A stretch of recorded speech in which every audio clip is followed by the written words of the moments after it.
গেলাম। ইন্দ্রে ভিডিওটি দেখলাম, বলছে এই মিষ্টিটা আমি যতই বানাই সবসময় আমাকে কটাক্ষ করা হয় এবং আমি বানিয়ে ফেলি।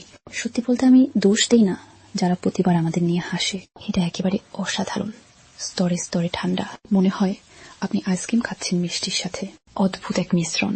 যা চাই আমি তা হলো আপনারা সৌদি কফি তৈরি করবেন এবং এর সাথে ভালোভাবে উপভোগ করবেন। মিষ্টির স্বপ্নটা খুব সহজ, তবে প্রথমে আপনার উপকরণগুলো ভালোভাবে সাজান এবং রেডি করে শুরু করুন।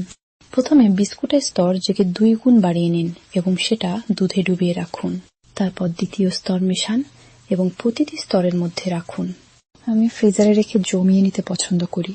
দ্বিতীয় স্তর, এখানে আমি এই স্তরটি শেষ করে তরল স্তর দিয়েছি।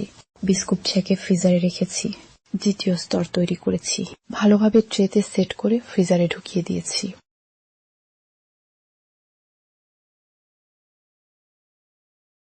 এখানে আমরা চূড়ান্ত স্তর তৈরি করছি। এটাকে মাইক্রোওয়েভে দিয়ে ভালোভাবে মিশিয়েছি। মিশ্রিত হয়ে গেলে সেটা সর্বশেষ স্তরের উপরে দিয়েছি এবং ফ্রিজারে 2 ঘন্টা রাখা হয়েছে এবং জমেছে। অথবা আপনি রেফ্রিজারেটরে রাতভর রেখে দিতে পারেন এবং উপভোগ করুন।